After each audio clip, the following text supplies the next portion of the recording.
Te doy la bienvenida de nuevo al canal y a este curso de introducción a la programación desde cero con JavaScript. Si aún no has visto las anteriores clases, te recomiendo que hagas clic aquí para que vayas a la primera clase donde vimos variables, condicionales y funciones. Y después no te olvides pasar por la segunda clase donde vimos los bucles. En la clase de hoy vamos a ver las clases core y los módulos de JavaScript, las clases que forman el núcleo de lo que es el lenguaje. Así que, como siempre, vamos al código. Además de los tipos primitivos que vimos en la primera clase, de tipo number, tipo string, boolean, undefined, tenemos unas clases llamadas core, ¿no? Que forman el núcleo de JavaScript. Las que más se utilizan son object, de objeto, number, de número, array, como estructura de datos, y string, para manipular texto. Vamos a empezar con object. Un objeto es una colección de variables y funciones agrupadas de manera estructural. Las variables que definimos dentro de un objeto se las llama propiedades y a las funciones métodos. Vemos este ejemplo de objeto que vimos en el anterior vídeo, que es un libro. Un libro con su título, autor, número de páginas, etc. Las propiedades son pares clave-valor. Esta es la clave, título o propiedad y este es el valor. Aprendiendo JavaScript. Para acceder a estas propiedades lo podemos hacer de dos formas, con la notación tipo punto y con la notación de tipo array. Entonces, por ejemplo, libro.título nos devolvería el título aprendiendo JavaScript, pero también lo podemos llamar de esta manera. O a cualquier otra, por ejemplo, num páginas. Son dos formas perfectamente válidas de acceder a un objeto y en algunas ocasiones nos será más útil utilizar el tipo array, porque por ejemplo la propiedad sea un nombre variable y tengamos que trabajar con ello. Otras veces conocemos la propiedad directamente y podemos acceder con la notación punto. Por supuesto, puedes modificarlas de la misma manera, aun siendo una constante que se supone que no se puede modificar, pero las propiedades, los valores de las propiedades de un objeto sí que pueden ser modificables, aunque sea una constante. Entonces, libro, título, podemos poner aquí desarrollo web con React. Y si accedemos de nuevo al libro.título, pues vemos que nos devuelve ese nombre de que ha cambiado. Como podemos utilizar la notación con corchetes, la notación de tipo array, nada nos impide crear una variable que se llame page y que sea num páginas, por ejemplo, y llamar a libro corchetes page. Esto nos va a devolver 100. Lo que nos sirve es cuando creas una variable que sustituye a la propiedad, llamar a libro.pages. Esto no lo entiende y no te devuelve nada. Dentro de un objeto, al igual que variables, digamos, propiedades con valores, puedes crear funciones que se llamarían métodos. Por ejemplo, podemos tener aquí una propiedad que sea leer, que sea una función y que devuelva he leído el libro.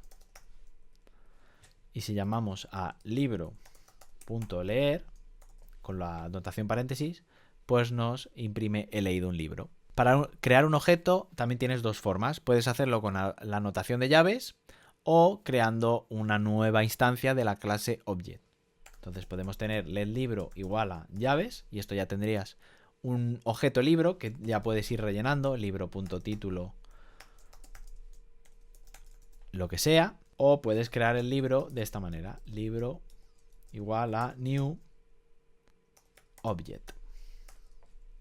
Incluso aquí pasarle ya las propiedades, título,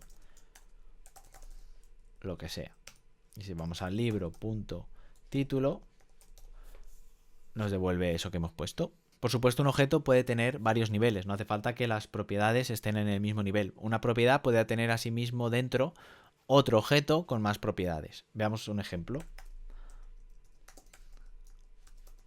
letLibro puede tener las propiedades que hemos visto antes, que era título, aprendiendo JavaScript, pero también puede tener autor y no ser solo el nombre, sino ser una estructura en la que tengamos nombre, que sea Carlos Azaustre, edad 36 y dentro tener un contacto o redes y ser de nuevo otra estructura. Podemos tener Twitch, sea twitch.tv/Carlos Azaustre o TikTok, tiktok.com/@Carlos Azaustre y así. Y para acceder a esas propiedades, pues se hace de la misma manera. Podemos tener libro.autor.nombre y esto nos devuelve el nombre. O podemos acceder por notación de array. Corchetes, autor. Volvemos a abrir y cerrar corchetes, redes. Abrimos y cerramos corchetes, Twitch. Y esto nos devuelve pues la URL. Una particularidad cuando comprobemos objetos, para comprobar si son iguales, ambos tienen que tener la misma referencia. Por tanto, es recomendable utilizar el triple igual que vimos en la primera clase. Por crear dos objetos con el mismo contenido no tienen por qué ser iguales, a no ser que compartan la referencia. Vamos a verlo con un ejemplo claro. Si yo creo un coche 1 cuya marca es Tesla y el modelo es X, y creo otro coche 2, que es exactamente igual,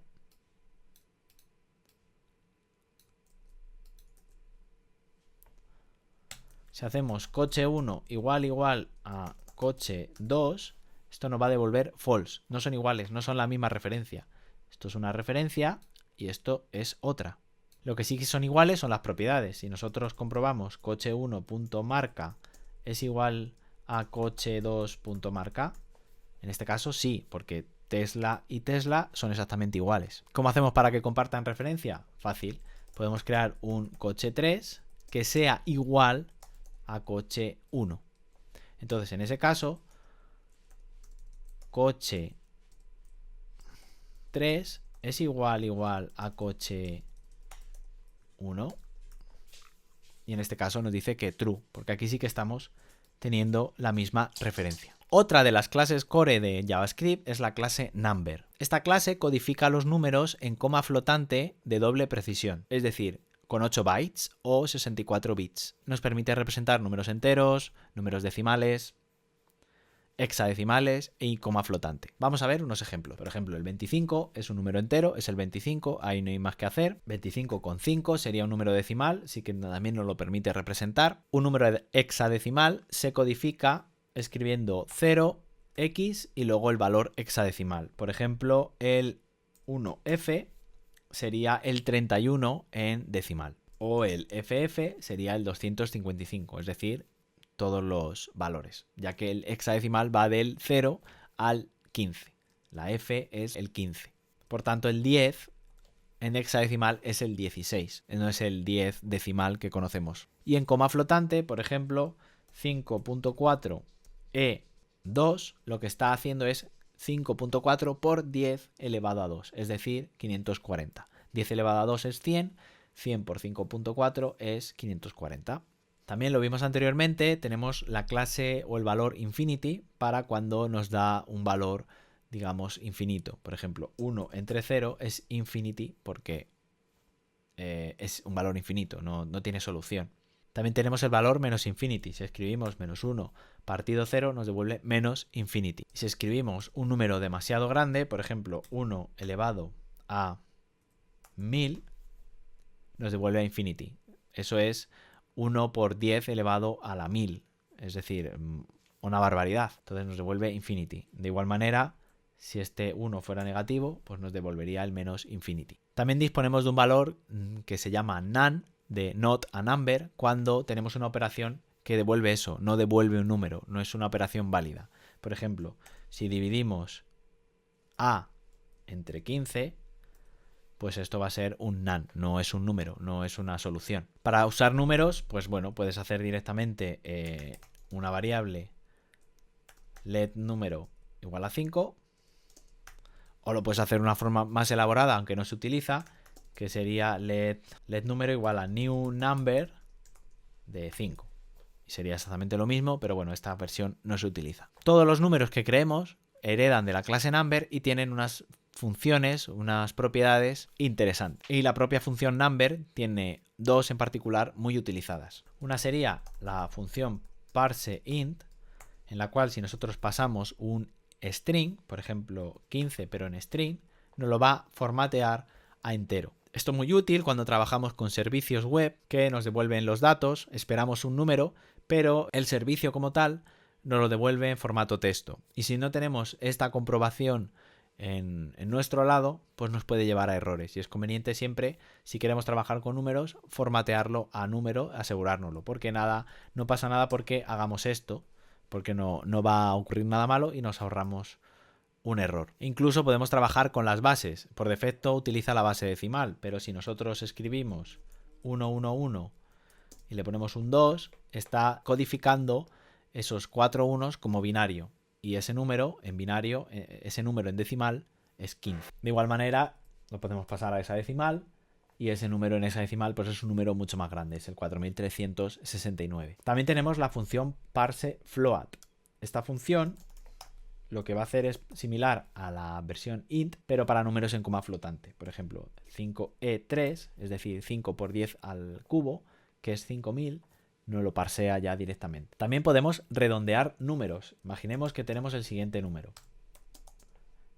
2.5678. Y queremos redondearlo a 2 decimales. Podemos usar n.toFixed a 2. Y eso nos devuelve un string, eso hay que tenerlo en cuenta, lo redondea. Pero ojo, si utilizamos parseInt, para que no sea un string, que sea un número, recuerda que lo parsea a entero. Entonces directamente se come la parte decimal. Y si lo dejamos a 0, es decir, solo queremos parte entera, pues esto sí que nos va a devolver 3, ¿no? Hace el redondeo de 2,6 en este caso, pues pasaría a ser un 3. También podemos redondear en números exponenciales. Imaginemos que este n de aquí lo queremos en versión exponencial. Entonces, en lugar de utilizar toFixed, podemos poner toExponential y decirle con dos valores. Entonces sería un 2,57 por e por 10 elevado a 0 en este caso. Lo hacemos más grande, pues la cosa cambia. Y podemos hacer lo contrario a lo que hacía el parseInt cuando le pasábamos un string. Podemos pasar un número a string. Podemos hacer que los 4 unos pasen a string, pero en base decimal. Eso nos devuelve, pues, 1111. Directamente, por defecto, ya digamos que entiende que es la base decimal. Lo podemos pasar o no. También podemos pasar de números a binario. Por ejemplo, el 15 queremos ver su representación en binario. Pues le pasamos la base 2 y nos devuelve 111. Y de igual manera, el 4369 en base hexadecimal, es decir, en base 16, nos devuelve 111. Dentro de todo este mundo de los números tenemos la clase Math para operaciones matemáticas. Es verdad que podíamos hacerlo manualmente, pero Math nos proporciona ciertas funciones que nos van a ahorrar tener que escribir demasiado. Por ejemplo, si queremos usar el número pi, pues math.pi nos va a devolver el número pi directamente, sin necesidad de tener que codificarlo. De igual manera, el número e incluso un número aleatorio entre 0 y 1, por ejemplo, nos ha dado el 0,517. Con esto podemos hacer operaciones para que nos devuelva un número entre 1 y 10 y esas cosas. Pero bueno, math random siempre nos devuelve un número aleatorio. Si lo volvemos a llamar, nos dará otro número totalmente distinto. Ahí lo ves. Podemos hacer potencias con math.pow 2 elevado a 6 sería 64, pero recuerda que ahora tenemos también este operador que nos devuelve exactamente lo mismo. Por tanto, esta función ya no se utilizaría tanto. Podemos conseguir el mínimo de una serie de números. Por ejemplo, el mínimo de 2, 4 y 6 nos devuelve 2. De igual manera podemos saber el máximo de 2. Podemos poner en cualquier orden 4, 6 y 2. Nos devolvería 6. Tenemos funciones para el seno, el coseno, etc. Te recomiendo que mires la documentación en la Mozilla Developer Network, la clase Math de JavaScript, y ahí tendrás todo lo que tiene dentro. Otra clase core y también estructura de datos que tenemos en JavaScript es el array o el arreglo. Y es una colección de datos que pueden ser string, números, funciones incluso, otros objetos, otros arrays, y es muy utilizada. La puedes crear de dos formas, con mi array, con anotación de corchetes o creando un nuevo array. El array, como digo, puede ser un array de números, un array de strings, un array de objetos.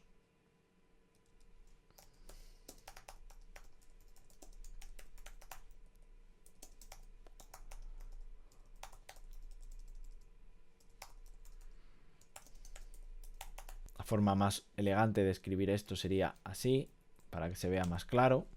E incluso podrías tener un array de arrays, es decir, una matriz. Por ejemplo, aquí podríamos tener 2, 4, 3, 6. Y de nuevo, para acceder a estos elementos, pues por ejemplo, si queremos acceder al 2, sería mi array. Este primer array tiene dos elementos, el 0 y el 1. Entonces queremos acceder al primero, que es el 0.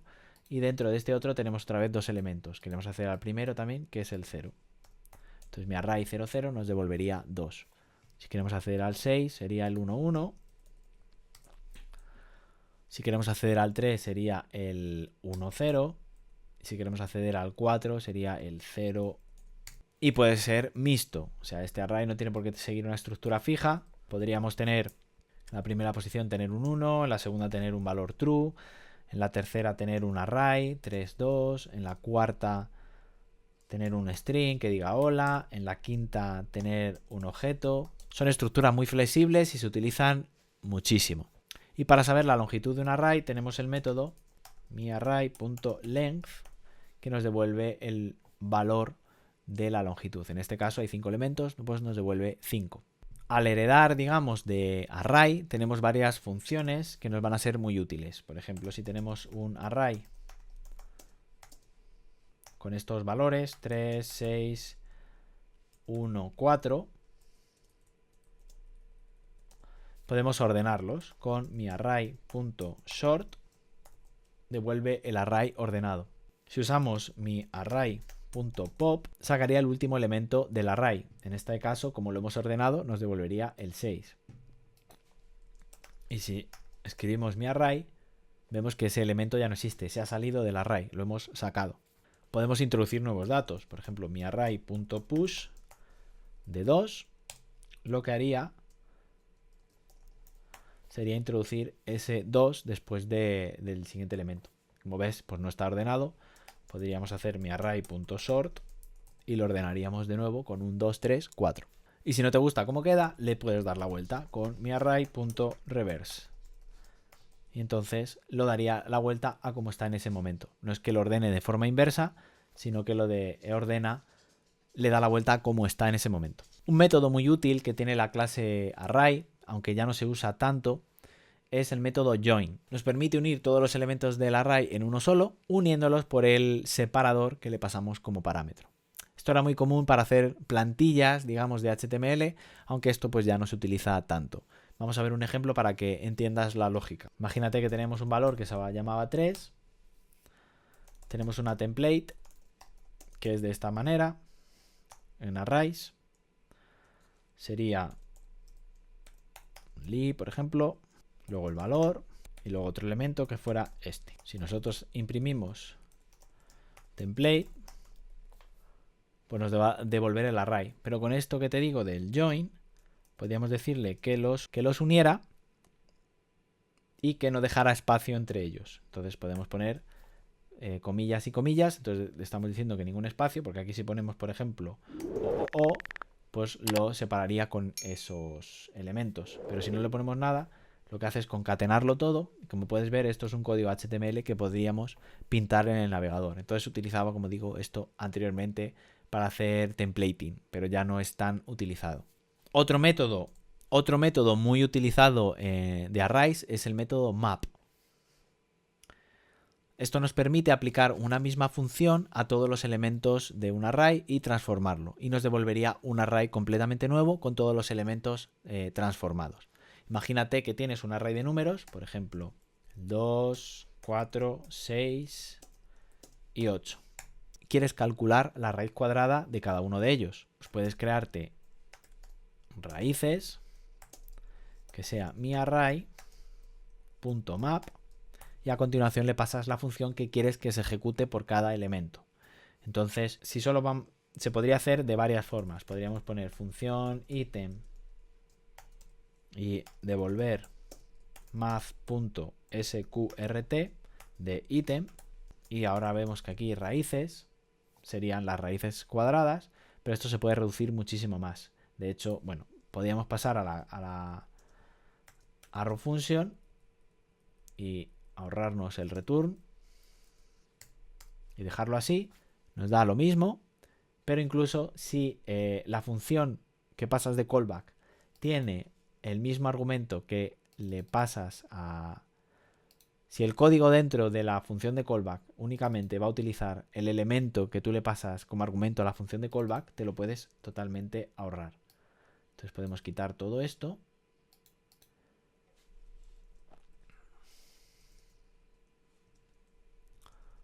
Y dejarlo tal que así.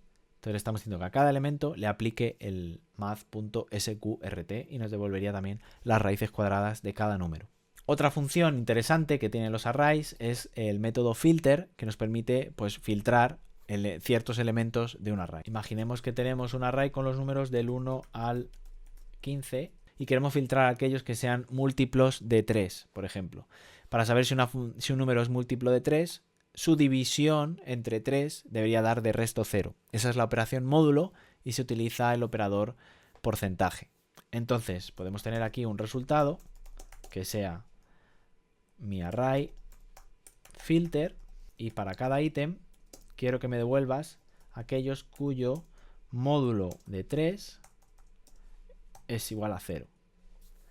Entonces si vamos al resultado, vemos que el array nos devuelve únicamente 3, 6, 9, 12 y 15, que son aquellos que son múltiplos de 3. Y mi array no ha sido modificado, sigue siendo el mismo que teníamos antes. También podemos trocear arrays utilizando la función slice. Le pasamos como parámetro el índice a partir del cual queremos cortar el array y el final.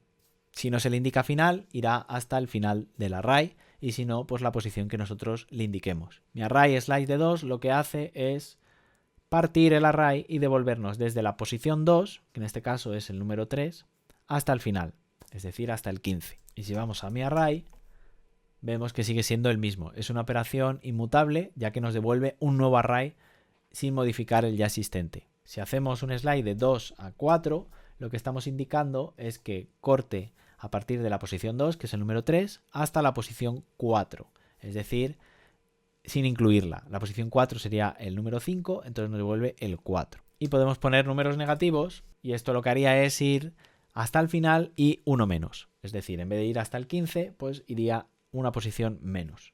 Esto lo podemos ir recortando y como ves, sin conocer directamente la longitud, podemos decir, bueno, quiero ir hasta el final, pero no hasta el final del todo, sino 2 posiciones antes. Y por último tenemos la clase string, que nos va a permitir manipular textos. Al igual que Number, tiene su clase propia y métodos. Un string se comporta un poco como un array, ya que no es más que un conjunto de caracteres, con índices que van desde el 0 para el primer carácter hasta el último. Vamos a ver algunos ejemplos de cómo acceder a los caracteres y los métodos que posee esta clase. Imagina un texto que dice JavaScript. Si queremos acceder a la posición 2, pues lo podemos hacer como un array. La 2, recuerda que esto sería el 0, el 1 y el 2. Nos devolvería la v. Como se comporta como un array, pues tiene un método similar para saber la longitud. En este caso, pues tiene 10 letras la palabra JavaScript. Con el método char code add, pasándole una posición, por ejemplo, la 2, que es el v, nos devuelve 118. 118 es el carácter, el número en Unicode de ese carácter, el carácter v en este caso. Si le pasamos el método indexOf y un texto, por ejemplo, script, nos devuelve 4, ya que a partir de la posición 4 tenemos la palabra script. Si ponemos otro texto, por ejemplo string, y nos devuelve -1, quiere decir que no existe. Y entonces esto nos sirve luego para hacer comprobaciones en los condicionales y eso que vimos en la primera clase. Y al igual que tenemos el slice en los arrays, aquí tenemos el substring, que nos permite hacer eso, hacer modificaciones y tomar ciertas partes de la palabra.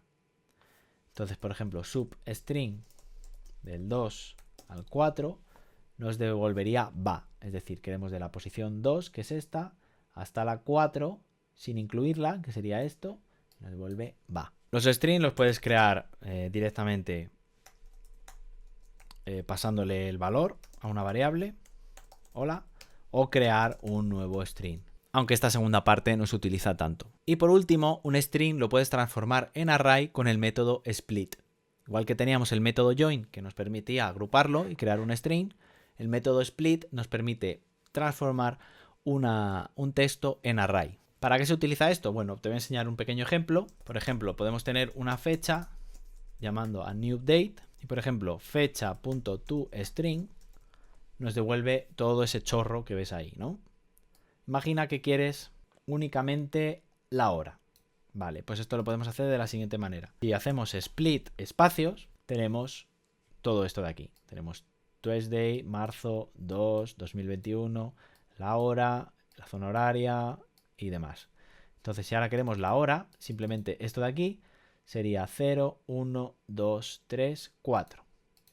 La posición 4. Eso nos devuelve la hora. Pero ahora queremos la hora tal cual, horas y minutos, sin los segundos. Muy bien, pues podemos hacer de nuevo un split y ahora queremos que divida entre los dos puntos. Entonces tenemos la hora, los minutos y los segundos. Si queremos la hora nada más, pues ponemos 0 y nos devolvería 19. Y si queremos los minutos, pues ponemos 1 y nos devolvería los minutos. Y hasta aquí la tercera clase de este curso de introducción a la programación con JavaScript, en el que hemos visto las clases núcleo y core de JavaScript y algunos módulos útiles. Hemos visto la clase Object, hemos visto la clase Number, el módulo Math, la clase Array y la clase String. Como digo, esto lo vas a utilizar muy a menudo en tus desarrollos. Si te ha gustado el contenido y crees que te ha sido útil, no olvides darle un like bien fuerte, suscríbete al canal si todavía no lo has hecho para no perderte ninguno de los próximos vídeos que vengan y nos vemos en el siguiente. ¡Chao!